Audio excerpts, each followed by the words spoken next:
Olá, pessoal, sejam todos muito bem-vindos. Hoje a gente vai começar mais uma roda de conversa com o nosso amigo Rafael Siqueira. Rafael, seja bem-vindo aqui ao nosso encontro de hoje, ao nosso bate-papo.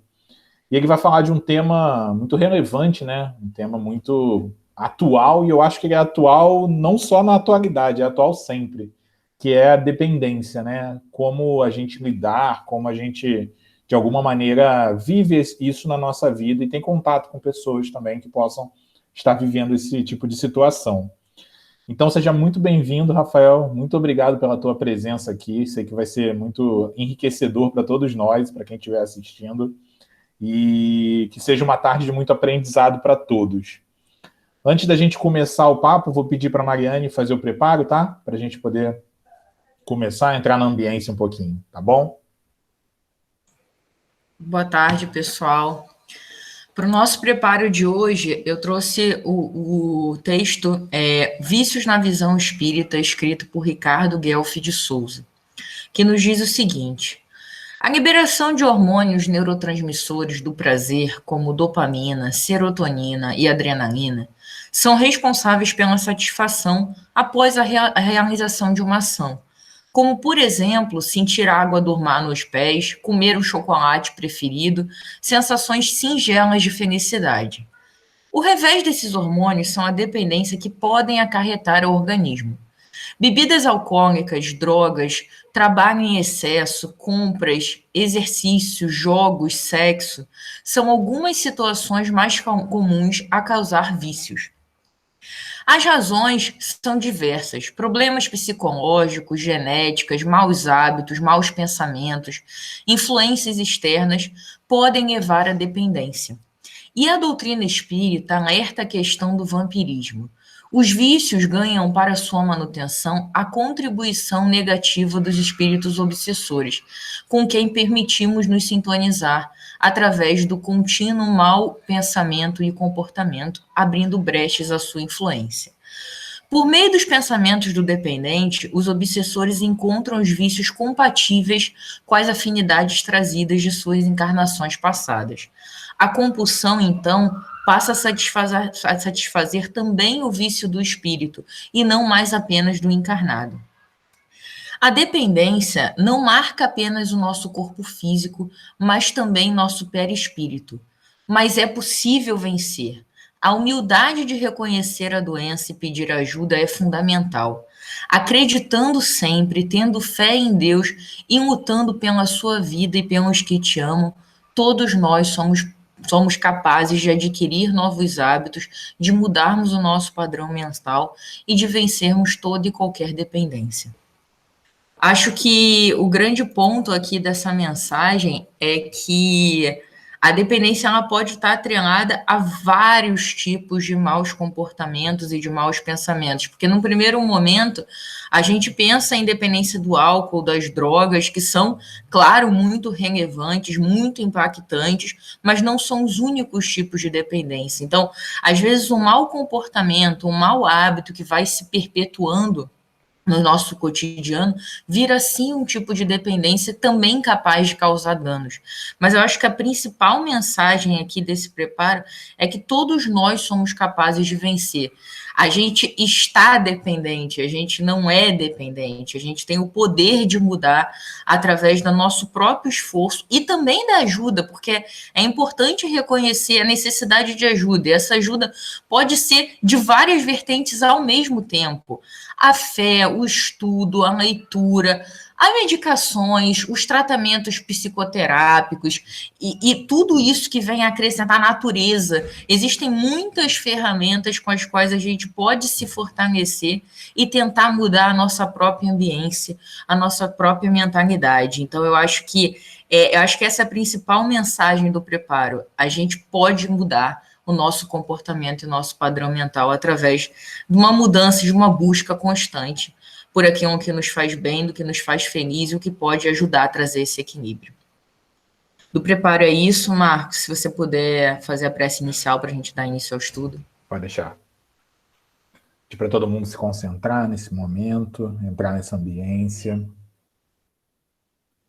Pai de infinita bondade, toda espiritualidade amiga, Pedimos nesse momento que o encontro de hoje seja repleto de luz, de ensinamentos, de conhecimentos, que possamos aproveitar essa oportunidade de termos aqui com a gente o Rafael, nosso amigo, trazendo coisas importantes para que possamos refletir, para que possamos, acima de tudo, entender e colocar em prática, visando sempre a melhoria, visando sempre o bem.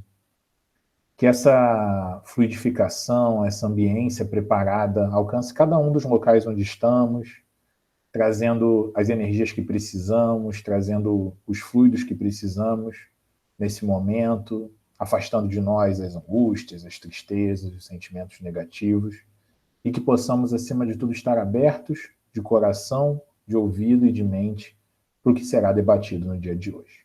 Que assim seja, graças a Deus. Rafael, é contigo. Fica à vontade. Bom, muito boa tarde a todos. Eu agradeço pelo convite e rogo a Jesus, o amigo de todas as horas, possa nos guardar e nos manter em sua paz. A nossa proposta para essa tarde é falarmos sobre esse importante tema que são as dependências, de uma forma geral, sem nos valer a pena de falar sobre dependência química. E, para tanto, ao invés de eu ficar falando sozinho, eu queria que nós nos propuséssemos a fazer um bate-papo. Eu faço uma fala inicial e depois nós conversamos, porque eu tenho percebido, principalmente durante esse momento de lives, que quando a gente conversa, quando a gente interage, o estudo fica melhor, a gente consegue construir melhores objetivos e igualmente fica mais dinâmico. Pode ser assim, gente? Queria cumprimentar cada um de vocês pelo nome, mas eu estou vendo que só na casa do Matheus ali nós temos uma verdadeira família, né? Então, para não cometer a indelicadeza de esquecer o nome, esquecer de me comunicar com algum de vocês, eu estou dando aí um abraço em todo mundo e dizendo aí da minha alegria de partilhar esses momentos com cada um de vocês. Quando a gente abre o Evangelho de Mateus, lá no capítulo 9, versículos 12 e 13, Jesus nos diz assim: não necessitam de médico os sãos, mas os doentes, porque eu vim para chamar os pecadores e não os justos. Ou seja, a mensagem de Jesus, o Evangelho, é destinado a cada um de nós, que temos as nossas dependências. E, no final das contas, não há ninguém que não tenha uma dependência. Eu aqui agora estou com uma filha de 2 para 3 anos, e hoje nós levamos ela no Campo de São Bento. Quem conhece Niterói sabe que o Campo de São Bento é um parque que nós temos aqui em Caraí, onde as crianças adoram ir, porque tem balanço, tem brinquedo, como se fosse um parque de diversão, e igualmente tem alguns animais.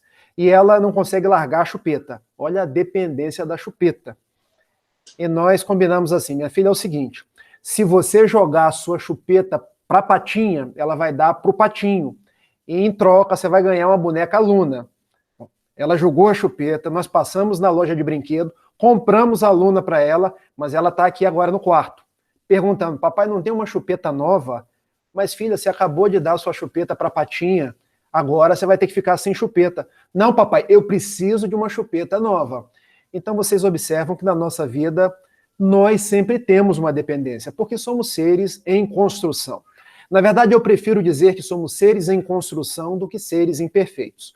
Habitamos um mundo de provas e expiações e estamos nos construindo a cada dia.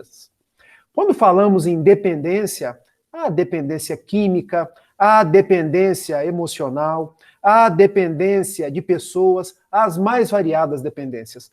Mas para que a gente possa, de fato, adentrar num tema, eu quero contar uma história que eu escutei muitas vezes de Valdo Pereira Franco. E ela narra, pelo menos, a dependência sob 2 aspectos. E eu creio que depois dessa história a gente começa a traçar algumas considerações sobre a temática. Porque era um bispo. Se vocês já conhecerem a história, eu estou contando novamente agora ao sabor da minha emoção. James Pike, que trabalhava ali no estado da Califórnia entre a década de 60 a década de 70, ele era da igreja anglicana, ali na cidade de São Francisco. E um dia, quando terminou o seu ofício religioso, ele recebeu um telegrama. Gente, década de 60 ainda era telegrama, tá? Nós não tínhamos WhatsApp, nós não tínhamos Messenger, e telegrama era caro, porque quanto mais você escrevia, mais a gente pagava. Então ele recebeu o telegrama dizendo assim: venha a Nova York, seu filho suicidou-se. Imagine para um pai, para um religioso, para um sacerdote, receber essa notícia. Mas como assim? O meu filho, Jim, o filho dele chamava-se Jim, suicidou, mas ele foi criado na religião. Eu ensinei a ele sobre Jesus, sobre o Evangelho, eu dei o meu melhor para ele, como é que ele se suicidou?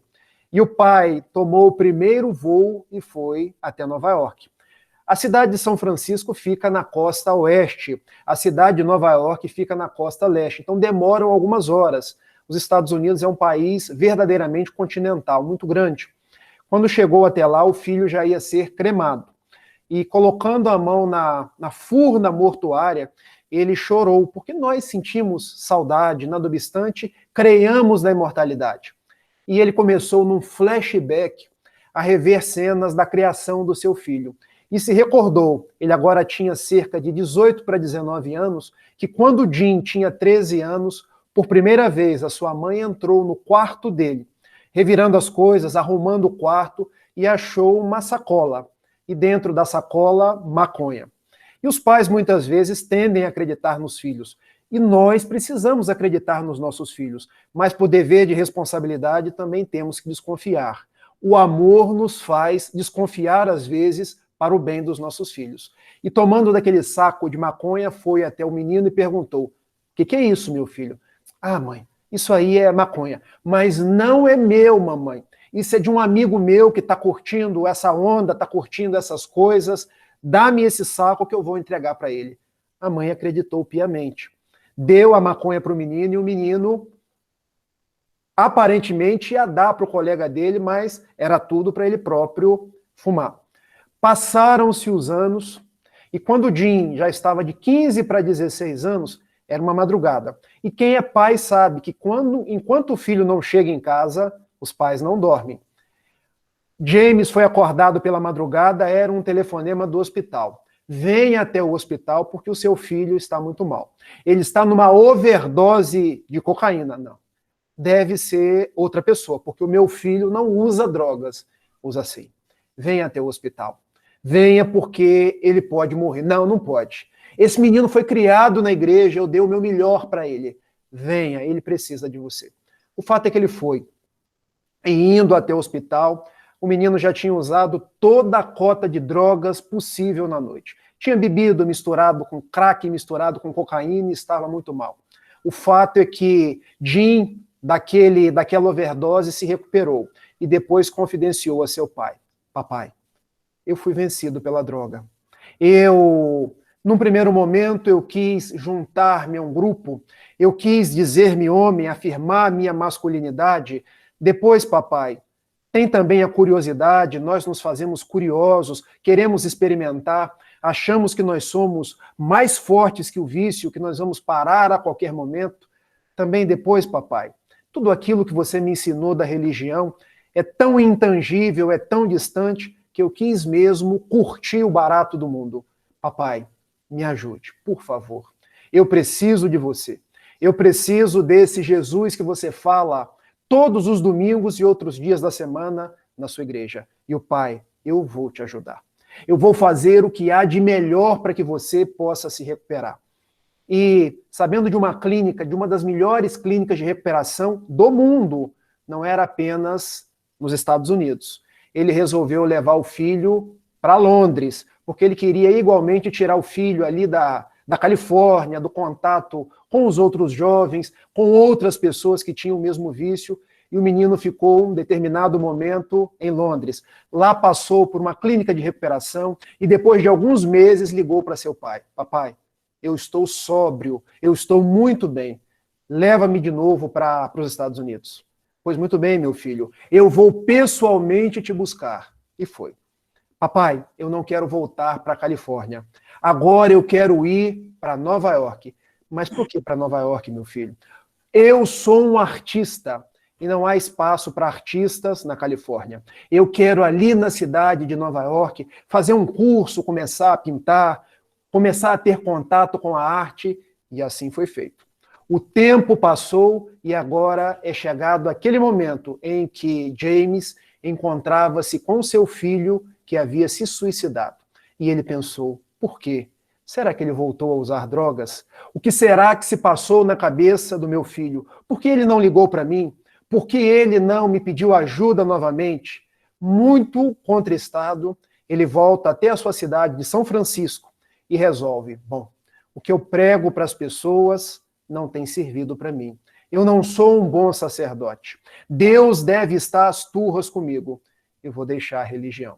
Eu vou abandonar o meu ofício e vou entrar numa espécie de quarentena. Resolveu, inclusive, sair dos Estados Unidos e ir para a Inglaterra. Olha como são as coisas na nossa vida. E indo para a cidade de Londres, onde passaria um périplo na sua existência, longe da religião, por uma coincidência que nós sabemos que não existe, ele veio a alugar o mesmo apartamento onde o filho, quando estava em Londres, utilizou para o seu processo de recuperação. Meus amigos, coincidências não existem. Diz a benfeitora Joana de Ângeles que coincidências representam a mão de Deus agindo para que as coisas que são nossas venham para cada um de nós.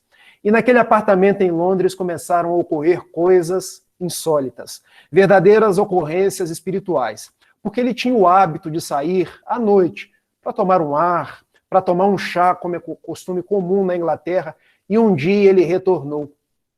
E abrindo a porta da casa, ele viu que a casa estava toda de ponta cabeça, vários postais no chão, revistas jogadas pela casa, mas havia um fato muito curioso. Aqueles postais, se você olhasse com uma certa circunspecção, pareciam os dois ponteiros de um relógio.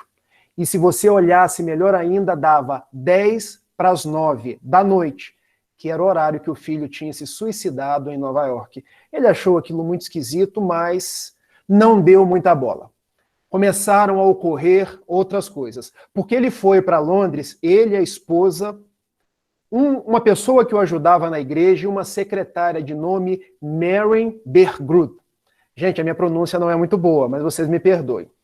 Um dia, Bergrud, a senhorita Bergrud, quando foi dormir, ela tinha uma espécie de uma franjinha. Na época, as mulheres usavam muito franjinha. Quando acordou no outro dia de manhã, metade da franjinha dela estava queimada. Ou seja, dormiu com a franja, acordou sem a franja. E quando foram tomar café da manhã, James Pike olhou para aquilo, mas alguma coisa errada. O que aconteceu? Você usou demais a sua escova e queimou o seu cabelo? Não, eu não fiz nada. Eu simplesmente passei a mão para trás. Vá até o espelho e olhe. Ela estava com a franja queimada. Mas o que aconteceu comigo? Bom, continuaram sem dar muita atenção para aquilo. O fato é que na semana seguinte ela acorda pela manhã já sem toda a franja. E as coisas vão seguindo numa sequência de fatos que nós sabemos mediúnicos. Quando um dia ele chega em casa, já estava tudo bagunçado, objetos tirados do lugar, e ele dá-se em conta. Eu devo estar com manifestações demoníacas aqui dentro da minha casa, porque não é possível. Um dia são cartões postais no chão, outro dia os objetos que se movem, a franja da minha secretária queimada. Eu vou procurar um amigo aqui em Londres. E foi procurar. E esse amigo diz assim para ele: isso aí é coisa de espíritos. Como assim de espíritos? Você não sabe que eu sou um ex-sacerdote da igreja anglicana? Eu não acredito em espíritos. Bom, você acreditando ou não, eles existem. E provavelmente são eles que estão causando esses fenômenos. Ah, mas o que eu vou fazer? Vou rezar uma missa, um culto para eles? Não adianta. Existe aqui em Londres uma médium, uma das mais conhecidas, Dona Anna Twigg. Procure-a. Eu procurar uma médium? Mas isso é coisa do diabo. Eu não posso procurar uma médium. Bom, ou você procura, ou eu não me responsabilizo mais, porque você já viu como está a sua vida. E ele então pensou, procuro ou não procuro? Resolveu procurar. Aquela era a época de uma verdadeira efervescência dos fenômenos, que se consideravam muitas vezes fenômenos da parapsicologia, mas nós sabemos que são fenômenos mediúnicos. Ele conseguiu marcar num domingo com a médium Anna Twigg, e indo até o seu, vamos dizer assim, a sua casa, ela o recebeu, pediu para entrar, e ele olhando de soslaio pela porta, para baixo, para cima, mas parece uma casa. E é uma casa. E por que você está tão desconfiado? Mas você não é médium? Sim, mas os médiums são pessoas normais. Cadê as imagens? Cadê as aberrações? Meu senhor, entre e vamos orar. Orar? Mas os médiums oram? Que tipo de ritual vocês fazem aqui? Ele entrou, trêmulo, quando Ena Twig pediu, ore você. Mas eu não conheço as suas orações que devem ser desses demônios. Ore como você costuma orar. E vamos nos concentrar. Feche os seus olhos. E ele orou o Pai Nosso. Quando ele orou o Pai Nosso, a expressão de Ena Twig começou a ficar rejuvenescida, tomando o aspecto num verdadeiro fenômeno de efeito físico, de uma voz parecida com a do seu filho. E ele, abrindo a boca, lhe diz, depois do pai terminar a oração, papai, que bom que você veio até mim. Eu não me suicidei, papai. Eu fui suicidado pelas drogas, porque eu fui fraco, papai. A dependência acabou comigo. Eu entrei pela curiosidade, eu prossegui pelo materialismo, mas eu estou vivo, papai. E eu estou hoje aqui para te dizer, retorne à sua religião. Retorne aos dias da prática do bem. Não se deixe abater, meu pai, porque você se entregando assim, você prejudica a si próprio e prejudica a mim também. Naquele momento, os olhos de James Pike já estavam marejados e ele reconheceu, mas é meu filho. Sou eu, papai. Ninguém morre. E você bem sabe, porque era um pastor protestante, que Jesus ressuscitou. Na verdade, todos nós somos imortais, papai. E eu estou numa clínica de recuperação aqui no plano espiritual. E eu preciso que você esteja bem, vibrando por mim e ainda ajude outras pessoas. Vá, papai. Traga a mamãe. Para que vocês volvam à sua vida normal. Se eu fui vencido pelo vício, agora eu vou vencer a mim mesmo e conto com a ajuda de vocês. Ele corre para abraçar a médium, termina a reunião. A mulher volta ao normal, ela era uma médium inconsciente. O que se passou aqui? Pergunta ela. Olha, o meu filho veio falar comigo. E eu tenho certeza de que era o meu filho. E ela brincando, já sorrindo. Como você tem certeza? Você chegou aqui dizendo que era coisa do demônio? Bom, eu não vi isso em nenhum lugar da Bíblia, mas o fato é que você recebeu o meu filho. Na semana que vem, lá estava James Pike, sua esposa e a secretária, Dona Mary Bergrud. E Dona Ena Twig pede mais uma vez para que entrem na casa dela, façam uma oração. Agora o Pai Nosso foi feito pela mãe. E quando é terminado o Pai Nosso, vem novamente Jim. Mamãe, eu estou vivo.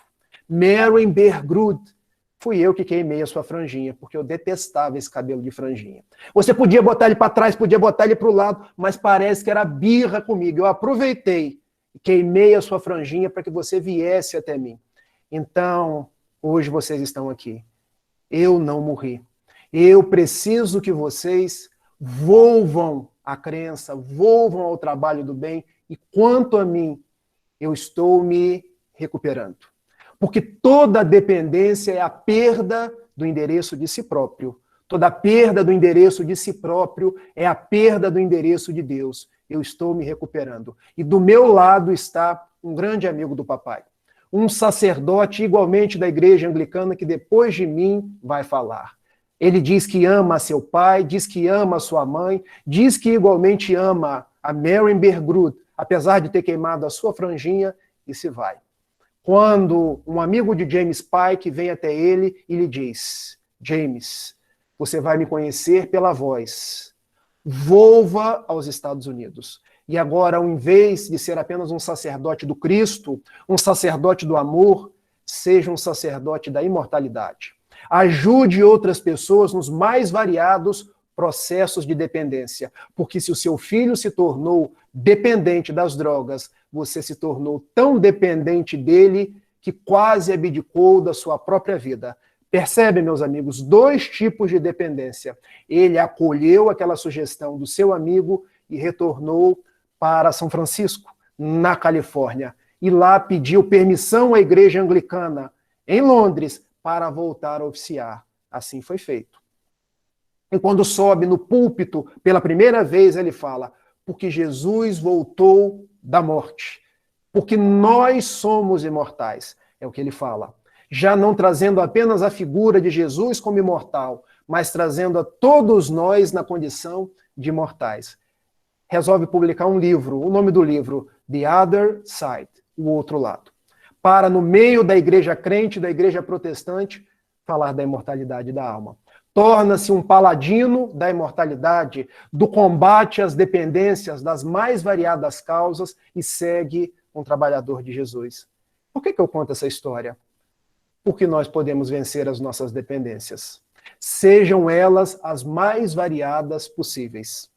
Nessa história que eu entrei contextualizando o nosso encontro, nós verificamos duas: a dependência química das drogas e a dependência emocional. Porque muitas vezes no seio da nossa família, nós, ao invés de intercambiarmos tão somente os nossos afetos e nos tornarmos companheiros uns dos outros, aqueles que constroem propósitos em comum, nós vamos dependendo uns dos outros, como se nossas vidas só fossem possíveis se nós tivéssemos o outro a quem nos encostar. Nós sabemos que as dependências possuem as mais variadas causas. E eu já queria, daqui a pouco, começar a trabalhar a conversa com vocês, porque eu vejo que quando a gente conversa, fica tudo mais profícuo, mais produtivo. Mas nós poderíamos dizer, seguindo a toada de Joana de Ângeles, nos 16 livros da sua série psicológica, que as dependências podem se dar por causas psicológicas. Quando falamos em causas psicológicas, falamos em sentimentos, falamos em emoções, falamos da forma como nós lidamos conosco mesmo, lidamos com a vida. As dependências podem se dar por causas sociais. O contexto em que eu nasci, as pessoas com as quais eu convivo, as dependências podem se dar por causas espirituais. Porque eu sou herdeiro de mim mesmo. O que eu represento hoje é o fruto daquilo que eu fui ontem. As minhas existências são solidárias. E uma vez eu escutava José Raul Teixeira nos contando que Amy Winehouse, a cantora, que traz o vinho até no nome, já perceberam? Winehouse, já era ébria desde vidas passadas. E recebeu dos seus mentores espirituais a proposta: você vai renascer e vai ressignificar os seus caminhos através da música. Porque a gente sabe que um dos mecanismos de defesa do ego é a sublimação. E um dos melhores meios de nós sublimarmos é através da arte. Ela veio para cantar, para sublimar-se, para vencer a dependência do ontem, mas trouxe obsessores cruéis, que todas as vezes que ela despontava na música, lembravam do passado de perseguidora, lembravam do passado que ela foi uma opressora. Então ela, apesar de uma grande cantora, volvia ao vício do álcool. E acabou desencarnando com 27 anos. Então as dependências podem ter causas espirituais, causas obsessivas, causas de nós que remontamos a tudo aquilo que nós fomos. Eu trouxe alguns trechos desse livro aqui. Conhecem esse livro? Nossa, tá muito longe, né? Não estou conseguindo ver. Após a Tempestade, de Joana de Ângeles. Após a Tempestade. Onde eu vou ler 3 trechos, porque aí paro eu, Rafael, de falar sozinho e começamos a falar um pouco como Joana nos diz. Porque ela diz assim: mais preocupado com o corpo do que com o espírito, o homem moderno deixou-se engolfar pela comodidade e prazer, deparando inesperadamente o vazio interior que lhe resulta amarga decepção, após as secundárias conquistas externas. O que nos traz Joana de Ângeles aqui como uma primeira causa de dependências? Quais são as nossas prioridades?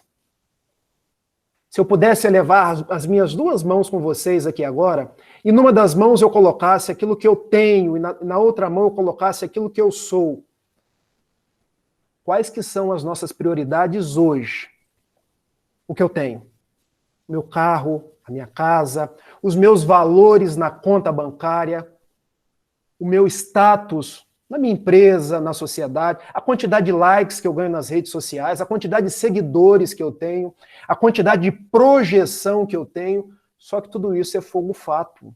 Tudo isso é transitório. E talvez uma das grandes lições que o coronavírus venha nos trazer é essa. Um vírus invisível ao olho humano, um vírus invisível ao olho humano, veio nos chacoalhar, porque aquilo que nós temos é transitório. E muitas pessoas, por se prenderem naquilo que é material, naquilo que é transitório, quando perdem o material, onde elas vão buscar uma compensação? Nas drogas. Acaba sendo uma espécie de muleta, entre aspas, eu não gosto dessa palavra. Eu gosto da palavra compensação emocional, que na verdade no popular acaba sendo a mesma coisa. Mas quando eu valorizo o que eu sou, e o que eu sou? Espírito imortal. Nasci na ignorância, fui criado na ignorância, caminho para a perfeição relativa. Os meus valores são aquilo que eu posso fazer pelas outras pessoas, o bem que eu faço, os amigos que eu conquisto, as dores que eu enxugo, o quanto de riqueza que eu consigo internalizar, porque o reino de Deus está por dentro, não está por fora. Isso alguém tira? Isso alguém me toma? Isso alguma traça ou ladrão é capaz de corroer ou roubar? Então nos diz, num primeiro momento, Joana de Ângeles, que uma das etiologias das nossas dependências mais variadas é que eu valorizo o transitório ao invés daquilo que é essencial. Por isso, Antoine Saint-Exupéry, quando escreveu O Pequeno Príncipe, nos diz: o essencial é invisível aos olhos. O essencial é isso que nós estamos vivendo aqui nesse momento. Encontro de famílias, encontro de amigos, porque eu posso perder o meu dinheiro, mas a amizade de vocês eu não perco. Quando eu me fio naquilo que eu tenho, basta eu perder isso. Que eu posso querer ser o próximo a me suicidar ali na Avenida Rio Branco. Vocês se lembram quando houve o confisco da poupança? Eu não falo de política. Quantas pessoas se suicidaram? Confisco de uma poupança. Quantas pessoas perdem o tino porque às vezes os seus rendimentos não estão na proporção que eles gostariam? Quantos artistas, porque não tem mais o número de seguidores, porque já não estão mais na púrpura de serem notados todos os dias, a gente vai olhar, já estão no caminho das drogas, porque perderam a projeção. Porque a única coisa que eles têm é o amor de fora, eles não têm o alto amor. Porque quando eu valorizo o que eu sou, eu passo a me amar. Eu deixo de depender das outras pessoas me reconhecerem, me amarem. Então, gente, a gente pode inclusive acrescentar um terceiro verbo. Eu falei o verbo ter, o verbo ser, e hoje nós criamos um terceiro verbo, que é o verbo parecer. Porque hoje a gente quer parecer em tudo. Já viram que as redes sociais acabam sendo a manifestação da nossa persona? O que é a nossa persona, gente? É um termo psicológico que quer dizer a nossa máscara. Porque o que está na rede social é o que eu quero mostrar do Rafael, não é o que o Rafael é na essência. O grande desafio do Rafael é ser o que ele é, com erros, com acertos, e gostar do que ele é. Não esperar que as pessoas gostem da máscara. Porque como são as nossas fotos nas redes sociais? Sempre bronzeado, na praia, de bem com a vida, sempre curtindo, mas nós estamos assim o tempo inteiro. Nada contra as fotos nas redes sociais, eu coloco. Mas a gente precisa se valorizar. Porque emoções são assim, um dia elas estão lá em cima, outro dia elas estão cá embaixo. Nós temos que ter a coragem de gostar de nós mesmos da forma como nós somos, imperfeitos. Ou melhor dizendo, em construção. Eu não preciso ir para a rede social e projetar um Rafael sempre feliz, sempre com sucesso, sempre de bem com a vida, porque essa não é a verdade. Porque eu vou perder o endereço de mim mesmo, querendo ser algo que eu não sou. Eu vou contar uma coisa para vocês. Eu sempre quis ser Francisco de Assis. Quanto mais eu quero ser Francisco de Assis, mais eu me afasto do Rafael. Porque eu não sou Francisco de Assis. Eu não sou capaz de me despir das minhas coisas para as outras pessoas. Eu não sou capaz de me entregar à oração da forma como ele se entregava. Eu não sou capaz de fazer sequer a castidade que ele tinha. Mas ele, para mim, é um exemplo, não é alguém que eu vou copiar, porque eu tenho que gostar do Rafael do jeito que ele é. Isso é uma descoberta psicológica, porque quando eu quero ser a minha sombra, a minha persona, eu deixo de ser quem eu verdadeiramente sou, eu deixo de me gostar. Aí muitas vezes, quando eu caio naquela frustração, naquela depressão, quem que eu vou buscar? A droga. Para me anestesiar. Para me dar aquela sensação temporária de que eu posso fazer aquilo que eu gostaria, mas que em verdade eu não posso. Então, entram os cantores de rock para tocar, eles querem cantar, querem pular a noite inteira, mas eles não conseguem. Com o aditivo, eles conseguem. Então vem Joana e nos chama a essa tarefa de internalizar, ao invés de olhar para fora. Carl Gustav Jung nos coloca que quem olha para fora sonha, quem olha para dentro desperta. Então, quando nós despertamos, olhando para dentro, autodescobrimento, me aceitando, me gostando e sabendo que eu estou em construção, erros, acertos, e que Jesus está comigo, eu deixo de precisar dos aditivos, dos aplausos, das pessoas que durante todo o tempo precisam estar, olha, você está certo, você está bonito, porque eu já faço isso. Vem Joana de Ângeles e nos traz uma segunda consideração. Estimulado pelo receio de enfrentar dificuldades, ou motivado pela curiosidade decorrente da falta de madureza emocional, inicia-se o homem no uso de estimulantes, sempre de efeitos tóxicos, a que se entrega, inerme, deixando-se arrastar desde então, vencido e desditoso. O que Joana está nos dizendo aqui? Que muitas vezes nós somos medrosos, nós temos medo, agimos pela curiosidade. O medo é uma sensação normal. O problema não é o medo, o problema é o excesso do medo. É quando ele se torna patológico. Por exemplo, é bom eu saber que se eu colocar um dedo na tomada, eu vou tomar um choque. É o razoável do medo. O problema é quando o medo me embota.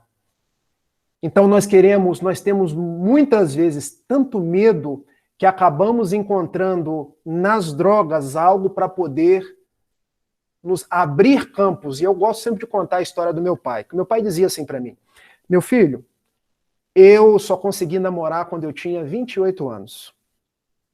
E como eu não conseguia conversar com uma menina sequer, eu precisava tomar um alcoólico para poder fazer.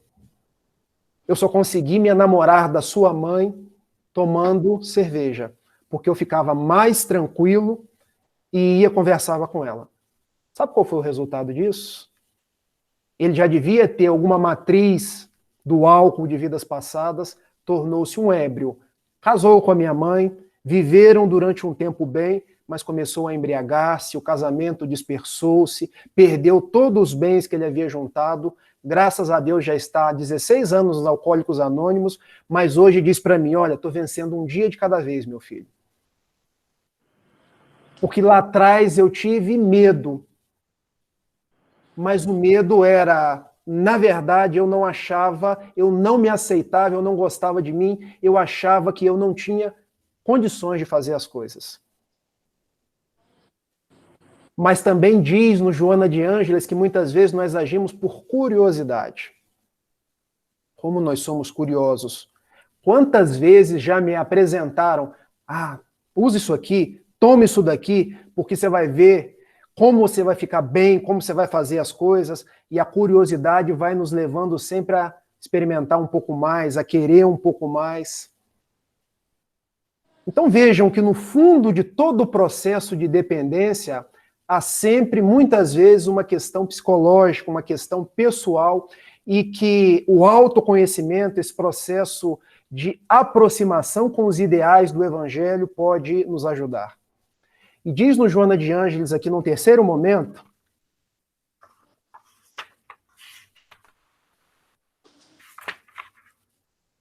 o cinema, a televisão, o periodismo dão destaque desnecessário às tragédias.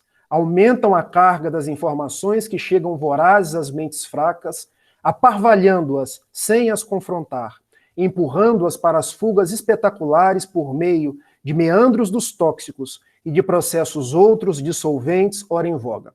Tudo isso que eu li está no livro Após a Tempestade, no capítulo 8, Alucinógenos, Toxicomania e Loucura. Então, se Joana de Ângeles, no primeiro momento, ela nos fala dessa questão aí das nossas dependências das causas, agora ela já nos fala da presença da mídia nas nossas vidas. A mídia que incentiva. Agora um pouco menos. A mídia que cria situações. Vocês se lembram como eram os comerciais do cigarro antigamente? Do Marlboro? Era sempre a referência, né? O cara mais bonito, exatamente, que chamava a atenção das meninas, era sempre uma referência, né? Material, vamos dizer. Exato. Eu queria ser aquele cara do Marlboro, do Hollywood, porque era atlético, porque era bonito, porque conquistava todo mundo. Agora já fica ao contrário, né? Porque agora já traz a doença, já traz as imagens negativas. Então a mídia é sempre um vetor. Qual é a nossa proposta? Conseguir deixar de ser refém da mídia. Porque a mídia constrói modelos, a mídia desconstrói aquilo que nós achamos que é correto. Nós não precisamos da mídia para ser otimistas. Nem precisamos da mídia para nos trazer altas cargas de pessimismo. Nós podemos ser aquilo que nós projetamos na nossa vida. Porque nós temos sempre duas opções. Vocês se lembram de um desenho que passava antigamente? Com vocês eu estou falando com jovens mais ou menos da minha idade, que era do Zé Colmé e do Catatal. Lembram que tinha um leão, um leão que chamava Lipe, e uma hiena que chamava Hard, e o leão sempre de bem com a vida, o leão sempre achando as pessoas bonitas, e a hiena, a cabecinha baixa. Ó vida, ó céu, ó azar. Me dá uma zinha aí para eu poder ver se eu saio desse embaraço. Seria a próxima fala dela. Nós não precisamos de mídia, de outras pessoas, de influências externas para guardar o nosso otimismo. Nós podemos nos libertar disso. Então, quando a gente se senta sábado à tarde para refletirmos juntos, é para a gente entender que nós somos os vetores da nossa conquista, do nosso êxito e também do nosso fracasso. Muitas vezes, quando nós lidamos com dependentes, a primeira coisa que a gente faz é resgatar a autoestima. Resgatar o sentimento de dignidade, porque a pessoa perdeu. Resgatar o sentimento de alto valor. Aí, gente, nós entramos na parte da terapêutica. Eu vou caminhar mais um pouquinho com vocês e abro para a gente começar a conversar. Porque qual é a terapêutica? A terapêutica é a seguinte: nós estamos em processo de dependência, nós vamos ter que olhar de uma forma holística. Tratar corpo, mente e espírito. Me permitam até uma brincadeira. Quando a gente vai para uma guerra, quais são as forças que a gente leva para uma guerra? Marinha, Exército e Aeronáutica. Não é isso? O Exército vai pela terra. Nós precisamos do médico da terra. Vocês não vão esquecer mais. A Marinha vai pela água. Nós precisamos do profissional que nos enxuga as lágrimas. Água, lágrimas. Psicólogo, terapeuta, psiquiatra. Já a aeronáutica vai pelo ar. Etéreo, nós precisamos da medicina espiritual, do tratamento da casa espírita. E nós ainda temos outras duas forças a nos ajudar. Polícia, PM e Corpo de Bombeiro. Quem é o Corpo de Bombeiro, gente? Amigos, porque para apagar incêndio, só os amigos. Olha, Simone, eu estou aqui mal, estou muito mal. Não dá tempo, psicólogo só na segunda-feira. Ela que vai ser o corpo de bombeiro, amigos. E PM, quem que é, gente? Que está no momento exato. Familiares. Mãe, me acode, estou mal. Então, agora que eu já fiz a metáfora, a gente pode começar a trabalhar. Terapêutica para os nossos problemas de dependências. Buscar o profissional do mundo. Seja uma dependência emocional, seja uma dependência química, seja uma dependência de qualquer que seja. Porque eu digo uma coisa para vocês, aqui em casa todo mundo é dependente. Meu pai foi dependente da bebida, a minha mãe dependente da comida, porque ela come as emoções dela. Eu sou dependente ainda dos remédios, porque eu tenho uma coisa chamada transtorno obsessivo compulsivo. Se eu não tomar, eu começo com vocês aqui. Olha, esse livro tem que ficar nessa posição, aqui em cima da mesa. Sabe o toque de organização? E eu falo isso muito tranquilamente com vocês. Não tenho qualquer tipo de pudor em falar isso, porque nós somos seres em construção. Por essa razão. E Jesus conhece a cada um de nós. A pessoa que se apresenta como perfeita, equilibrada e serena, desconfie. Ou ela está mentindo, ou ela está obsidiada. Ah, mas é orador espírita. Gente, orador espírita com dificuldades. Ah, mas é médium espírita. Talvez a gente consiga tirar um ou outro, o Chico Xavier, a Madre Teresa de Calcutá. O resto, todo mundo, nós estamos na craveira comum das dificuldades. Nós nos ajudamos ajudando as outras pessoas. Procurar o médico do mundo. Mas eu vou no psiquiatra, Rafael? Sim, por que não? Espírita não tem problema do coração, não vai no cardiologista? Espírita não tem problema do osso e não vai no ortopedista? Agora é difícil encontrar um espírita que diz assim, hoje eu vou no meu psiquiatra. Todo mundo vai achar que ele é doido, né?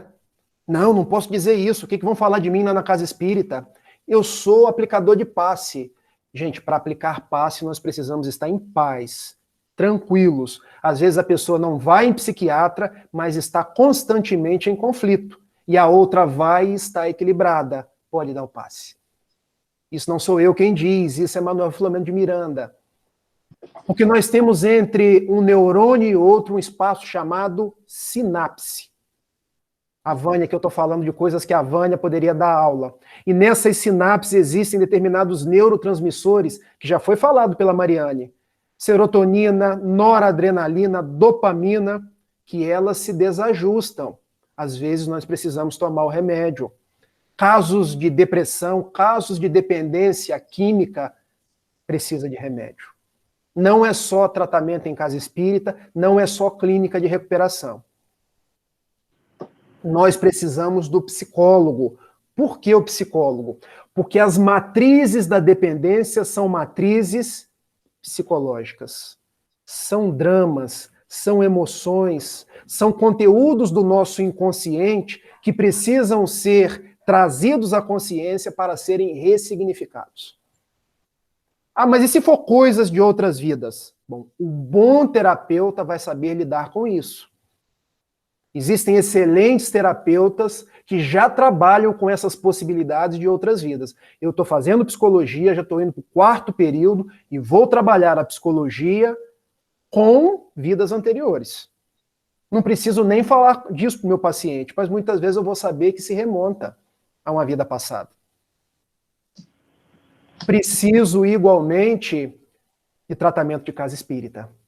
Porque a gente sabe que muitas dependências têm origem nos espíritos, nos complexos obsessivos, nesses miasmas que são depositados em nós e que a gente precisa se desvencilhar deles pelas energias do passe, pelas energias da água fluidificada, pelo estudo compenetrado da doutrina espírita. Então, a primeira terapêutica seria essa. Segunda terapêutica, amor-terapia. Ah, não, Rafael, agora virou livro de autoajuda. Não, gente. Amor-terapia para caso de dependência Talvez seja a terapia que Jesus nos ensinou, a melhor terapia. João capítulo 15, versículo 12, o meu mandamento é este, que vocês vos amem como eu vos tenho amado. A pessoa que está na sua dependência é porque ela pegou de alguma carência sua e substituiu pela dependência. Então nós precisamos tratar essa desarmonização interna com o remédio, com a ressignificação do processo terapêutico, mas trazendo a essa pessoa igualmente que ela precisa se amar. E quanto mais ela ama outras pessoas, pelo trabalho, pela proposta de estar em serviço, pela proposta de ir modificando os seus padrões mentais, ela tende a ir melhorando. Eu me lembro de uma pessoa que chegou, Edivaldo Pereira Franco, era uma mãe apresentando um filho. O filho era dependente em drogas e disse, Edivaldo, toma conta do meu filho. Eu não sei mais o que fazer. Ele deve ter uma renca de obsessores. Leva lá para a sua reunião de desobsessão. Edivaldo respondeu, minha filha, leva primeiro no psiquiatra. Palavras de Edivaldo. Depois traz para a casa espírita, porque nós vamos colocar ele para trabalhar no bem. Depois que ele já estiver mais equilibrado. Porque quando está em movimento, quando está em ação, ele está suando, ele não está dando vínculos aos espíritos que estão obsidiando. Amor, terapia. Por isso que as pessoas que amam mais tendem a ser menos dependentes. Uma segunda proposta, na verdade, uma terceira, perdão, terapia. Nós precisamos nos perdoar. E, igualmente, perdoar as outras pessoas. Quanto eu encontro de casais separados, de pais amargurados que dizem assim, puxa, eu errei com meu filho lá atrás e hoje estão se encharcando na bebida, se encharcando no fumo, é porque não conseguem entender que o que fizeram lá atrás foi o melhor que eles podiam fazer. Nós somos hoje a nossa melhor expressão. O que ficou para trás, não adianta ter culpa. A culpa e o remorso são vetores para as dependências.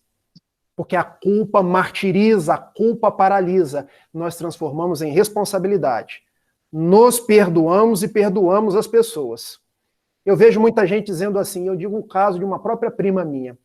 Olha, eu fiz tudo de errado na vida por culpa do meu pai. E eu costumo dizer para ela, não, você não fez errado por culpa do seu pai. O seu pai não tem culpa de nada. O seu pai é um anjo na sua vida, que se não fosse ele, você não nascia. Você ganhou a sua encarnação por bênção de Deus e por intermédio do seu pai. Agradeça o seu pai e o perdoe. Por isso, o perdão, terapia, ele é essencial nos processos de dependência. Quarta proposta, labor, terapia. Levantar do sofá, gente. Não vocês aí que estão acomodados. Isso é um jargão. É porque nós temos uma impulsão à inércia. A pessoa que está no auge do desespero, a gente precisa tratá-la com remédio primeiro, para que ela possa ir se recuperando. Mas quando ela já estiver um pouquinho melhor, já tira de dentro de casa. Já coloca para ver o sol, para conversar com outras pessoas. Já fala para ela que cama é só lugar para dormir. Porque a gente precisa dar um sentido à nossa vida. O materialismo nos leva ao vazio existencial. E o vazio existencial nos leva à depressão, nos leva às angústias, nos leva aos dramas. Então nós precisamos dar um sentido à nossa existência. Quando nós falamos em labor terapia, não é apenas labor na casa espírita, é também labor na casa espírita. Gente, tem muitas pessoas que cuidando de animais vencem as suas dependências. Cuidando de outras pessoas, cuidando de jardins, dando aulas de graças. Se quiser cobrar, nós precisamos disso para poder pagar as nossas contas. A nossa vida ela precisa ter um sentido. E isso é a proposta de um grande estudioso chamado Viktor Frankl, que sobreviveu aos campos de concentração, vendo o seu pai, a sua mãe e a sua esposa com filho na barriga morrerem. Ele podia ter se tornado um viciado em drogas, um viciado em álcool, em fumos. Ele podia ter se suicidado, mas não. Resolveu escrever um livro chamado Em Busca de Sentido, dizendo assim: tudo pode ser tirado do ser humano, menos a capacidade de escolher que destinos tomar e que caminho seguir. Venceu os campos de concentração, tornou-se o fundador da escola da logoterapia. Quase laborterapia, dizendo para cada um de nós que se nós temos um para quê, a gente não se perturba com as adversidades. Para que eu vivo? Qual o sentido da minha vida? Porque a pessoa que está no auge da droga, eu passo aqui em Niterói, vejo pessoas bebendo o dia inteiro. Eu às vezes me dá vontade de ir perguntar: o que você está bebendo? Ah, não sei. O que você está fazendo aqui? Ah, não sei. O que você tem que fazer depois que você sair daqui? Ah, também não sei. A pessoa que tem que levar filho para o colégio, a pessoa que tem que dar cesta na casa espírita, ela já vai preenchendo a sua mente, vai preenchendo as suas atividades, que vai perdendo aquele espaço mental, aquela sintonia energética do corpo para se entregar às dependências. E por fim, para a gente começar a nossa conversa aí, evangelioterapia. Porque eu quero ser um psicólogo com Jesus e não um psicólogo niilista. Eu já fui niilista em vidas passadas. Mas sem Jesus, sem imortalidade da alma, sem a proposta do amor, nós não conseguimos. Então nós precisamos trazer Jesus para as relações. Nós precisamos trazer Jesus para os casamentos, para as famílias, para a casa espírita, que a gente vai passar a ser mais tolerante, mais respeitoso. A gente vai preencher as nossas vidas de valor. Gente, em suma, era isso que eu queria conversar com vocês. Quero deixar aberto agora para a gente poder conversar um pouco. Vamos lá, Rafael. Você estava falando, eu anotei algumas coisas que me chamaram a atenção aqui para a gente poder refletir juntos, né? E uma coisa que você falou ainda no início do que você estava contando, que me chamou muita atenção, é a questão lá na história, né, que você contou. Aliás, muito legal a história, assim, por mais dolorosa que seja a história, muito rica de ensinamento, dessa questão da dependência emocional, né? Eu estava pensando aqui o quantas vezes a gente corre o risco de confundir amor com dependência emocional. Que, na verdade, assim, a fronteira, ela existe, claro, e só que a gente, quando está inserido numa situação, talvez a gente não consiga enxergar isso, né? Porque o amor, o querer bem, o querer que aquela pessoa seja feliz, ou que esteja até com a gente, muitas vezes, é uma coisa. Dependência emocional é quando você condiciona a sua felicidade àquilo, né? É quando você coloca a sua felicidade vinculada a esse tipo de contato, a esse tipo de relacionamento. E eu acho que é muito legal, isso me chama muita atenção, porque é um ponto que eu vejo muito acontecer às vezes, a gente confundir essa fronteira, disfarçar a dependência de amor. E a gente deve disfarçar muitas dependências com alguma coisa que justifique, apesar de não justificar de verdade, mas que de alguma maneira a gente coloque como motivo, né? E isso foi um dos pontos que me chamou muito a atenção. Acho que o pessoal levantou a mão aí para falar. Olha, existe uma poesia de Khalil Gibran que fala do carvalho e do cipestre. Estou tentando achar aqui para a gente poder, porque é exatamente isso que você está falando. Deixa eu ver se eu acho ela aqui. Tá. E amor não é dependência emocional. Ah, tá aqui, ó. Khalil Gibran, está no livro O Profeta.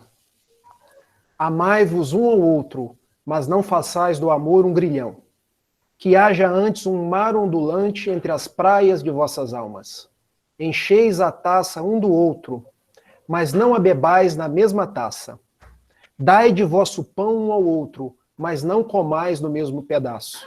Cantai e dançai juntos, e sede alegres, mas deixai cada um de vós estar sozinho. Assim como as cordas da lira são separadas e, no entanto, vibram na mesma harmonia. Dai vossos corações, mas não confieis a guarda um do outro, pois somente a mão da vida pode conter nossos corações. E vivei juntos, mas não vos aconchegueis em demasia, pois as colunas do templo erguem-se separadamente, e o carvalho e o cipestre não crescem à sombra um do outro. Por que eu trouxe Gibran Khalil Gibran? Porque, na verdade, quando eu estou querendo fazer sombra um para o outro, não é amor, é dependência. A metáfora que ele cria é muito bela. As cordas da lira são separadas e, no entanto, vibram na mesma harmonia. As colunas do templo erguem-se separadamente. O carvalho e o cipestre não crescem um à sombra do outro. Porque, na verdade, em nome do amor, em nome da conjugalidade, eu não posso nem fazer sombra, nem entrar na intimidade um do outro. Porque o outro é o outro. O outro tem a sua singularidade, tem o seu jeito de ver a vida. Porque senão eu posso tornar-me dependente do outro ou o outro tornar-se dependente de mim. E aí a gente perde a beleza da individualidade.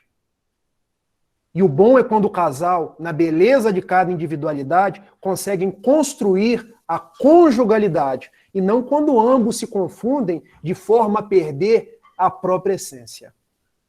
E é isso que muitas vezes acontece. Porque nós queremos que o outro seja um apêndice da nossa vontade. Nós transformamos os nossos filhos em apêndices da nossa vontade. Porque nós não respeitamos o que eles querem. Nós queremos que eles façam aquilo que nós achamos correto. Aí quando ele não consegue nos agradar, ele pode ir para droga. Papai queria que eu fosse médico, eu sou músico. Aí ele se droga. A esposa, quando não consegue atender o marido quando não consegue atender a esposa, mas quando se ama, não se quer que o outro atenda, se quer que o outro seja feliz. Perfeito. Nossa, muito, muito linda a poesia dele também, que acho que explica isso com um vocabulário muito bonito de se ouvir, né? De você conseguir trazer. Mais o pessoal levantou a mão aqui. Mariane, acho que você levantou. Estão me escutando bem? Que acabou de ter fogos aqui, eu não sei por que razão, mas na hora que eu abri o microfone. Eu ia fazer só 2 comentários aqui, acho que o primeiro relativo à analogia que você fez, tá, Rafael, das forças quando se vai para uma guerra, é uma coisa que eu particularmente nunca tinha pensado, mas que fez total sentido, assim, para mim. Acho que une uma visão holística que a gente tem que ter quando você está falando de tratamento de um ser humano com uma coisa que é muito factível, né? A gente fala de forças armadas, polícia, bombeiro, e eu acho que ficou muito, muito legal, assim, é uma referência que eu nunca tinha pensado, que fez muito sentido. Mas o ponto que eu ia trazer mesmo é que como a questão do medo, ela é capaz de ser um grande vetor de dependência. Você citou o exemplo, enfim, da questão do álcool como um fator de coragem para você se soltar, e eu acho que essa é uma ilustração muito, muito verdadeira, muito válida, mas eu acho que, assim, o medo, ele acaba sendo um vetor muito grande em vários tipos de dependência. Álcool, droga, dependência emocional, o medo de perder, porque a gente acha que a gente está perdendo, na verdade a gente ainda tem esse sentimento de posse, como se uma relação, seja ela de que cunho for, se a gente tivesse algum tipo de propriedade naquela pessoa. Então, você se submete a situações, a experiências que você não quer, que não te fazem bem, de forma recorrente, por um suposto medo de perder. Aí você vem uma dependência emocional, um ambiente que você não se sinta bem, que você, um ambiente profissional ou algum ambiente até acadêmico, você se submete a situações por medo de você ser exposto, de você... Eu acho isso muito, muito, muito importante, pelo menos para mim, bateu muito forte aqui, como às vezes o medo é um grande gatinho de dependência e a gente não percebe isso quando a coisa está acontecendo. Aí, eu não sei se faz sentido o que eu falei, mas foi muito isso que ficou, para mim, reforçado aí em alguma dos trechos e textos que você trouxe aqui para a gente. Muito bom. Gente, olha, quando eu estou conversando com vocês, eu estou aprendendo muita coisa. E quando vocês trazem esse retorno, eu repenso os assuntos e a gente acaba abrindo novos flancos, novos coloridos. Quando a gente pensa no medo, o medo, há um grande psicólogo, que me fugiu o nome dele aqui agora, que diz que é um dos gigantes da alma. O medo. Porque o medo, como eu já disse anteriormente, ele, enquanto emoção básica, ele é natural. Nós temos medo da coisa até por um instinto de autoconservação. Ele só é problemático quando ele se torna patológico. O medo vai me paralisando, o medo vai me impedindo de fazer determinadas coisas, ou em nome do medo, eu vou adotando essa postura. Ah, eu tô com medo de perder o meu matrimônio, eu tô com medo de não alcançar isso. Mas se a gente pensar psicologicamente nesse assunto, do que decorre esse medo que você está trazendo? Você consegue dialogar comigo e ver interiormente o que esse medo ele está transbordando para a gente? O que você acha? Eu estou conversando com você.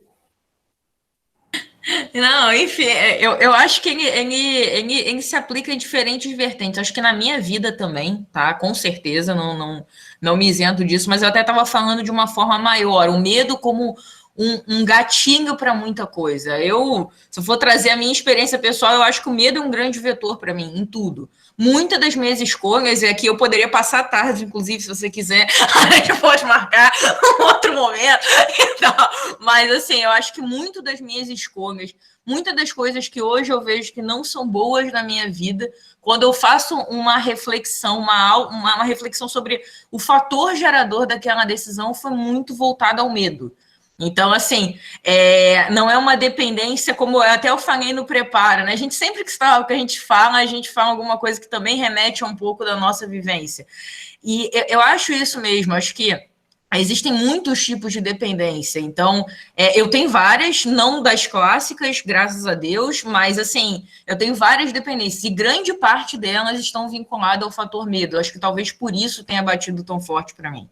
Então, assim, mas todos os medos e gatilhos, eu acho que eu precisaria mais do que alguns poucos minutos. Meu irmão não me deixa mentir, é o que tá falando com você. Mariana, eu tô buscando a conversa mesmo, tá? Em nenhum momento eu tô pedindo pra gente falar de coisas pessoais aqui, não. Eu tô só mais... eu sei, não foi isso que eu quis dizer, não, tá? Foi só uma brincadeira. Quando fica dialógico assim, a coisa acaba ficando mais dinâmica. Então eu digo para você de alguns dos meus medos e o que tinha por trás desses medos e o que me causavam dependência. Você sabe que eu sempre tive medo de competir? E por que eu tinha medo de competir? Porque eu só queria ganhar. Porque eu só queria ser o primeiro lugar. Porque eu queria receber os aplausos das pessoas. Eu, de uma certa forma, devo ter trazido isso no meu espírito. E papai e mamãe, que sempre fazem o melhor para a gente, acabam estimulando, porque a gente, de uma infância muito pobre, olha, meu filho, se você não for o primeiro, se você não for tal qual o Ayrton Senna, você não vai conseguir o seu espaço no mundo. O fato é que isso me criou determinados medos, determinados bloqueios. Por exemplo, eu fazia natação. Eu não queria competir nunca, porque eu só aceitava ser o primeiro lugar. Eu tornava-me dependente da aprovação do meu pai, da minha mãe e das pessoas. Como se os outros não fossem gostar de mim se eu não ganhasse. Como se, na minha visão, papai, mamãe, a sociedade, todas as pessoas só fossem me aprovar se eu fosse o primeiro lugar. Eu nunca quis fazer palestra espírita. Sabe por quê? Porque eu achava a minha voz horrível. Eu achava que eu não sabia falar e eu era tímido. Quando eu era pequeno, as pessoas iam na minha casa, eu escondia debaixo da cama, para não ter que conversar com as pessoas. Eu precisava que o Raul Teixeira, que vocês todos conhecem, que é aqui da Sociedade Espírita Fraternidade, dissesse para mim, olha, você falou bem, você falou doutrinariamente. Então eu me tornei dependente do Raul Teixeira, me tornei dependente do papai, me tornei dependente... No ambiente de trabalho, eu nunca queria fazer nada, eu sou advogado, mas eu precisava fazer audiência. Ah, mas se o juiz não gostar? No fundo, eu estava querendo que as outras pessoas me aprovassem. E se a gente buscar no fundo, eu desejar a aprovação das outras pessoas, é porque eu quero ser o primeiro, quero ser importante. Eu tenho em mim uma coisa chamada orgulho. Estou dizendo de mim, depois de um exercício muito grande de autoconhecimento. Então hoje, Mariana, eu estou me permitindo a quebrar essas resistências, quebrar essas dependências e me valorizar do jeito que eu sou. Se gaguejar, tá bom, eu dei o meu melhor. Se eu for o terceiro lugar, Tá ótimo. Foi o que eu pude fazer, eu me esforcei para aquilo. E foi assim que eu consegui fazer as coisas. Até mesmo para arrumar uma primeira namorada foi depois de 20 anos. Porque eu me achava, me permitam o termo, o cocô do cavalo do bandido. Feio, desajeitado, não sabia conversar. Mas hoje eu estou fazendo um exercício de internalização para ir vencendo essa dificuldade interna e valorizar o que eu consigo fazer. Aceitar quais são as minhas possibilidades.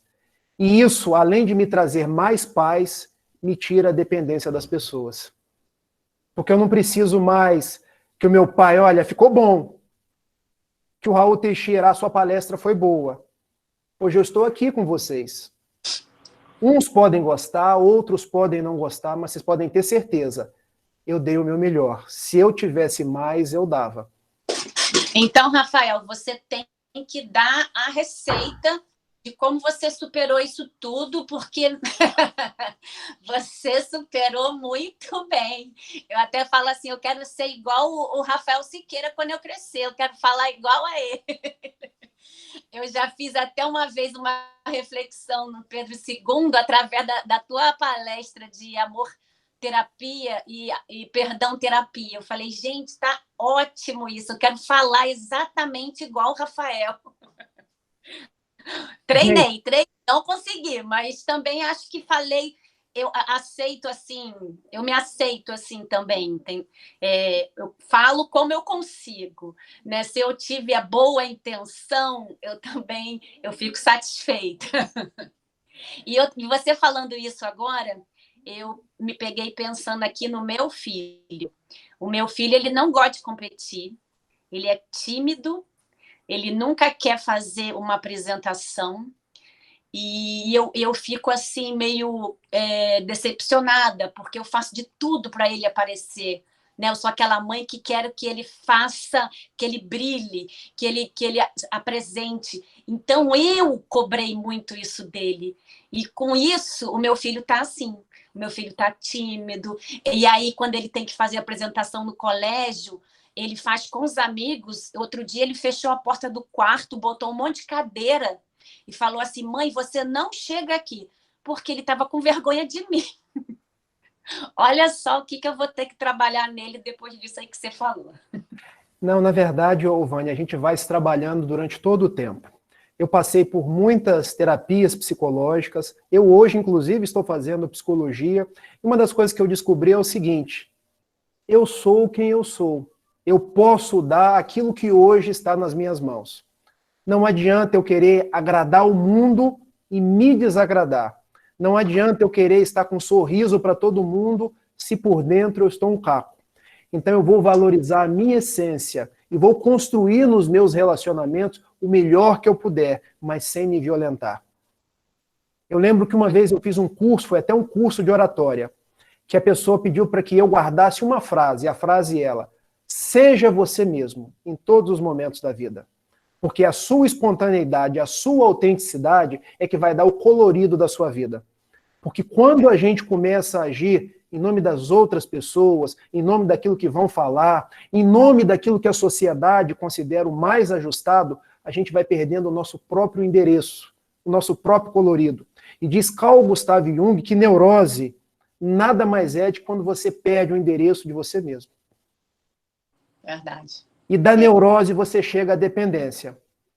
Porque você quer no álcool, quer no fumo, quer na droga química, voltar a ser quem você nunca foi. Porque você construiu um estereótipo.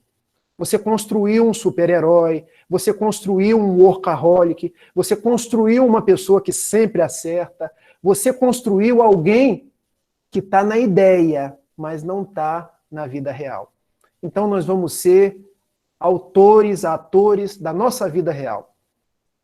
Nos gostando do jeito que nós somos.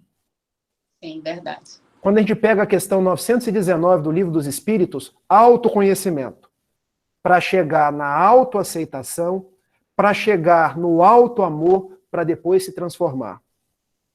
Porque eu não transformo aquilo que eu não conheço. Mas se eu não amar aquilo que eu conheci, eu volto a recalcar tudo de novo. Porque se eu não gosto, eu jogo para minha interioridade de novo. E esse é um grande problema dos religiosos, porque o que é feio, a gente não gosta. A gente quer passar para os obsessores. Então a gente descobre a nossa parte feia. Ao invés de ir lidando com aquilo, autoaceitando, autoamando para poder transformar, a gente finge que aquilo não existe. Ou projeta nos obsessores.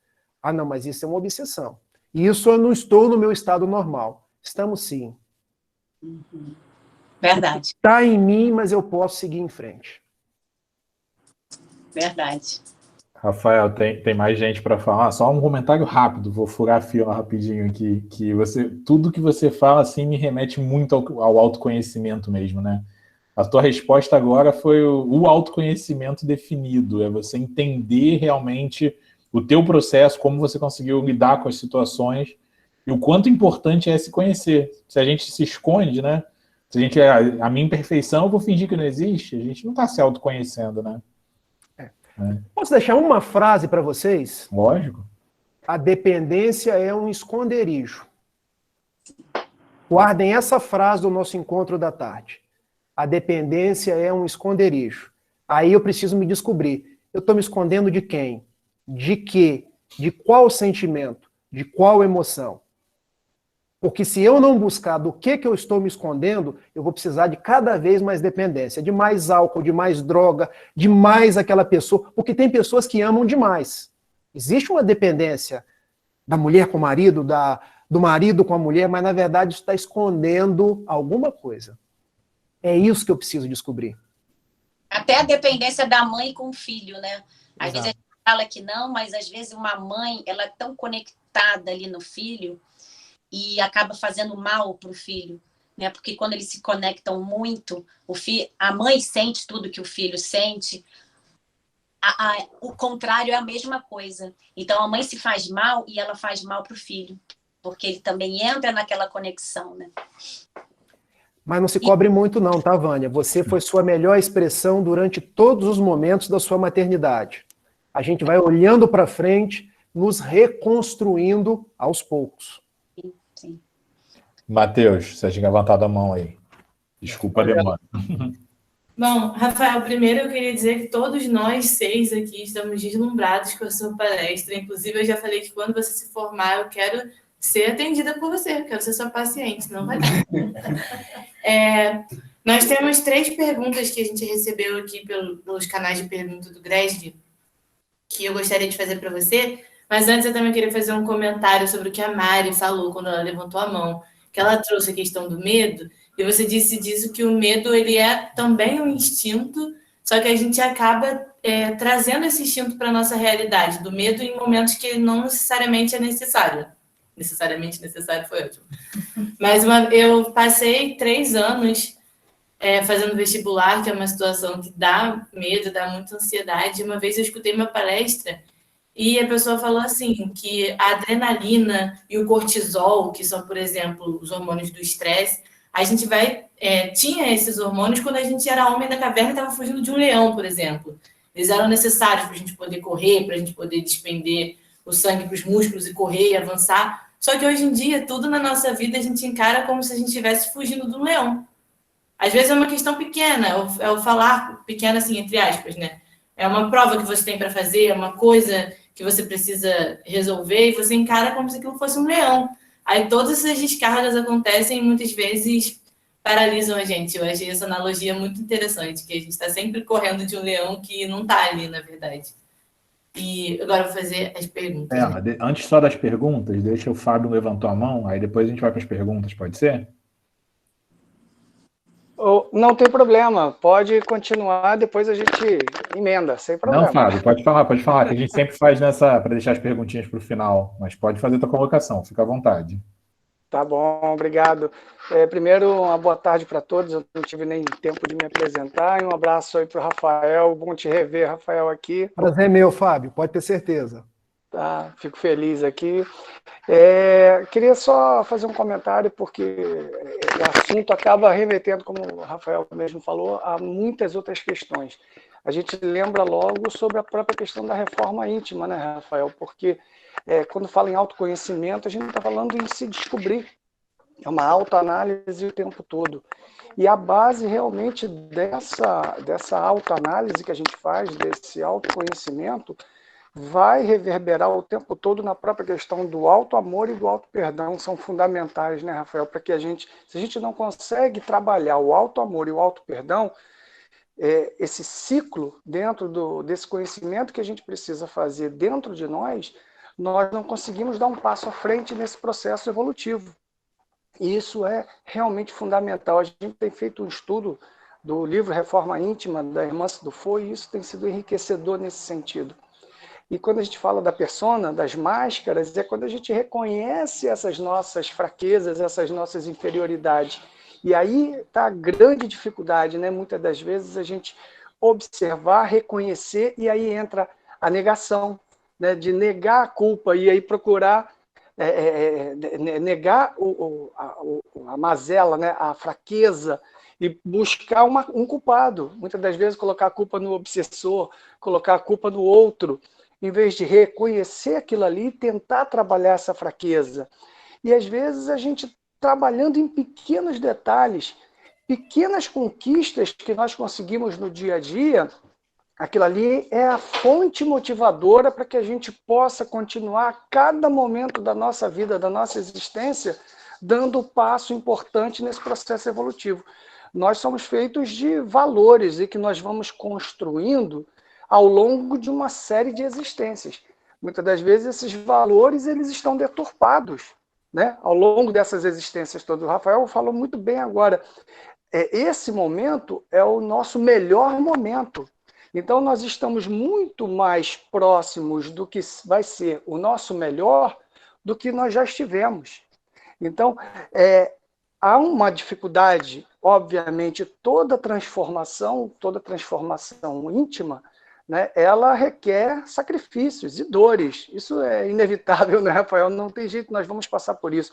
E aí me lembra uma frase de Emmanuel, 1 centímetro, ou algo parecido com isso, 1 centímetro de remorso pesa muito mais do que 1 tonelada de sacrifício. Então, mesmo que a gente tenha muito sacrifício é uma meta que a gente vai colocar para superar as dificuldades, os obstáculos que nós vamos ter na nossa vida. Mas vale ainda assim muito mais a pena a gente enfrentar todos esses sacrifícios, superar essas dificuldades, esses medos, como a Mariana colocou, por pior que eles sejam, a gente vai ter que encontrar força, vai ter que encontrar coragem e vai ter que segurar na fé, na confiança em Deus, em Jesus, para que a gente supere cada momento desse. E valorizar cada conquista que a gente consiga no dia a dia. Assim a gente vai seguindo em frente, né? Eu acho que era só isso que eu queria colocar esse comentário. Só isso não, Fábio. Você deu uma aula aí. Eu acho que quando a gente está em grupo, o importante é todos falarmos, todos aí, nos conectarmos, porque esse estudo em conjunto ele é riquíssimo para todos nós. Muito obrigado pela sua participação, da Vânia, da Mariane, de todos, gente. Vamos lá, Belinha. Desculpa ter cortado as perguntas aí. Manda ver. Nada. Tem mais alguém para perguntar? Acho que não. Pelo menos não levantaram a mão. Beleza.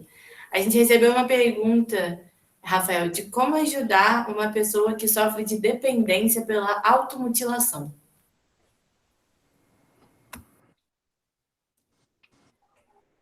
Gente, uma pergunta assim a gente não consegue responder de uma forma tão rápida e tão simples, porque é uma anamnese que demandaria algum tempo para a gente fazer.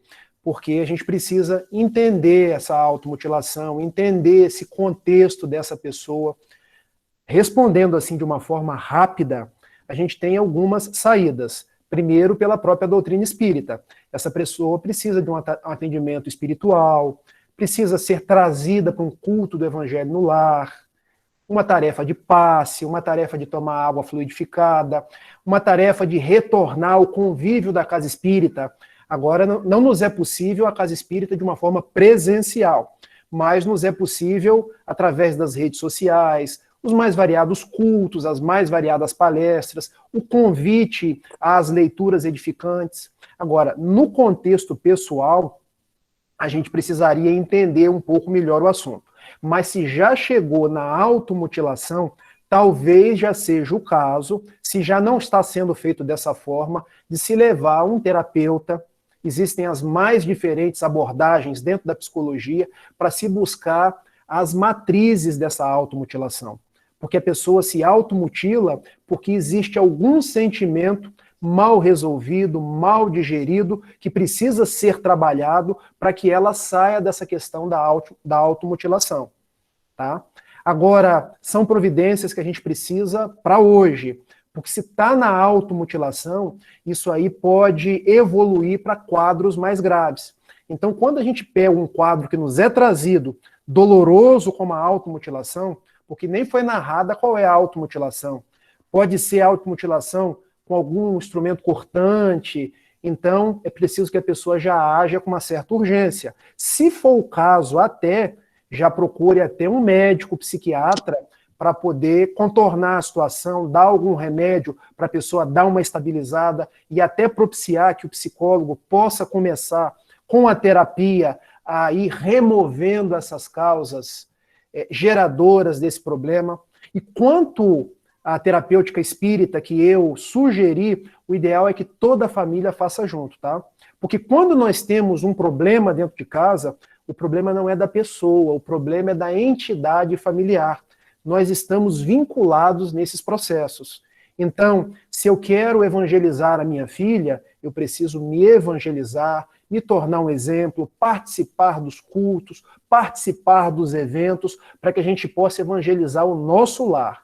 Permitir que o nosso lar seja morada dos espíritos nobres, a vibração do nosso lar melhore. Mas eu estou pedindo a Jesus que ajude essa pessoa e ajude principalmente a essa outra pessoa que está sendo vítima da automutilação. Perfeito, obrigada. A outra foi: poderia comentar sobre a dependência pelo dinheiro e suas consequências? Uma pessoa que tem atitudes imorais pelo dinheiro pode ser considerada dependente? Qualquer coisa de aspecto material que nos torne vinculado a ele, sem que a gente consiga ver um outro valor sem ser aquele que a gente se vinculou, pode ser fator de dependência. Então, o dinheiro, muitas vezes, nos torna presos. Porque, vejam, nós precisamos do dinheiro para pagar as nossas contas, para prover as necessidades do nosso lar. O problema não é ter o dinheiro, é quando o dinheiro passa a nos ter. Quando ele passa a nos ter, nós nos tornamos dependentes. Então, existe a dependência do dinheiro e a pessoa igualmente precisa ser convidada a ressignificar quais são os valores dela. Só se já chegou nesse estágio, ela vai precisar de ajuda. Talvez ela não consiga isso sozinha. Mais uma vez, aí a gente precisa da terapia espiritual e da terapia psicológica para que a pessoa possa ir renovando os seus padrões mentais, revisitando a sua interioridade para entender por que ela é tão apegada ao dinheiro. Eu precisaria igualmente, porque a gente quando estuda a psicologia, existem aí as reuniões iniciais onde a gente faz a anamnese do caso, procurando entender para depois a gente entrar propriamente numa conversa, numa proposta terapêutica. Então, casos que são trazidos em perguntas assim, usualmente a gente vai dar aquela que é a proposta padrão. É a terapia espiritual, é a terapia conforme os padrões do mundo. E mais uma vez aí, pedindo a Jesus que abençoe essa pessoa. Vamos para a nossa última pergunta. É possível que a vitimização se torne uma dependência? Sim. Sim. A vitimização, nos diz Joana de Ângeles, que é aquela pessoa que abdica de se achar responsável pelas coisas da sua vida e passa a se achar vítima das situações. Eu me lembro até de uma música que se cantava muito antigamente, e agora só os jovens há mais tempo que vão se lembrar. Eu sou rebelde porque o mundo quis assim, porque nunca me trataram com amor. Lembra, Silvânia, dessa música? Eu era pequenininha, Rafael. Gente, a pessoa que se vitima, ela é sempre vítima de tudo. É vítima do pai, é vítima da mãe, é vítima do governo, ela é vítima da sociedade, ela é vítima da televisão. nós não somos vítimas de nada. Nós construímos a nossa vida. Nós podemos, na visão do poeta, escrever o nosso nome nas estrelas ou continuar no lodo do chão. Isso depende de nós. Ah, mas Rafael, hoje em dia, olha como está a minha vida. É porque as nossas vidas são fruto daquilo que nós fizemos dela.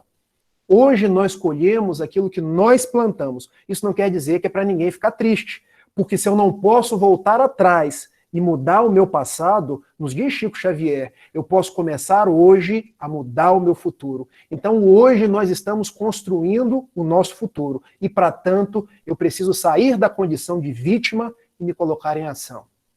Começar a mudar o mundo, leia-se, mudar a mim mesmo. Porque hoje estamos num período de transição. É o tema mais discutido nas palestras espíritas, nas rodas espíritas, mas essa transição é uma transição pessoal. Porque o mal que eu não quero no mundo é o mal que eu não cultivo em mim. A mudança que eu quero nas pessoas é a mudança que eu faço em mim. Se eu não gosto que as outras pessoas sejam vítimas, eu deixo de me vitimizar e passo a construir. Deixo de reagir e começo a agir. Isso, às vezes, demanda um tempo, mas é possível. É um dia de cada vez, porque uma caminhada de 1000 passos, a gente começa pelo primeiro passo. E daí a gente vai caminhando, porque com Jesus, da primeira milha, a gente chega na segunda milha. Beninha, tem mais alguma? Pela palestra, a gente está muito agradecido, as perguntas acabaram. Agora a Mari que vai fazer a prece final, não é isso? Isso. Isso aí. Pedir para todos fecharmos os olhos nesse momento e agradecer. Agradecer a Deus, nosso Pai de amor, a toda a espiritualidade que com certeza se faz presente nos nossos lares, nesse encontro tão rico de ensinamento.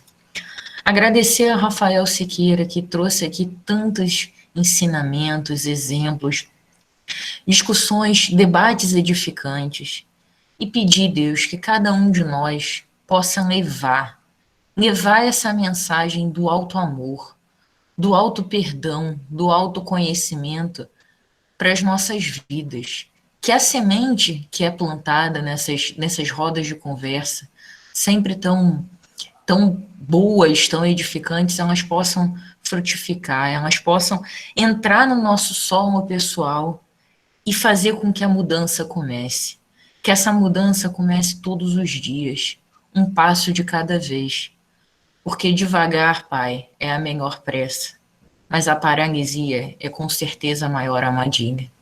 Então que possamos sempre caminhar na direção do nosso próprio conhecimento e do nosso próprio auto-amor. Que assim seja, graças a Deus. Graças a Deus. Rafael, muito obrigado, tá? Acho que foi maravilhoso. Eu gostei muito, tenho certeza que todo mundo que assistir, que está aqui participando, foi muito especial. Que a gente possa estar junto muitas outras vezes, né? Outros temas, outras rodas de conversa. Faço aí do pessoal as minhas palavras, assim. Se você se preocupa em algum momento com o seu jeito de falar, de expor... Não precisa. Não precisa. Eu só queria acrescentar um ponto ali, Bela, você furou minha fila, pois... Como falei, gostaria de um outro horário quando você se formar. Pois gostaria de desenvolver mais esses tópicos, tá? Foi sensacional, Rafael. Muito obrigada. Desculpa qualquer brincadeira, tá? Gente, obrigado por tudo. Que nós continuemos juntos. Essas rodas de conversa, elas muito nos enriquecem, mas, sobretudo, nós temos aí um tesouro na mão, que é a doutrina espírita. Um tesouro que vai nos unindo e vai nos proporcionando ser pessoas melhores, construir uma sociedade melhor, depende de nós. Que nós tenhamos a certeza que nós somos os elos de uma grande corrente. Hoje, talvez, eu tenha sido um pequeno elo dessa corrente de vocês, mas do alto, Jesus nos vê como essas trilhas de luz pelo mundo. Que nós sigamos juntos e em paz. Obrigado, Rafael. Obrigado. Muito obrigado por tudo, viu? Obrigado mesmo. Um abraço, gente.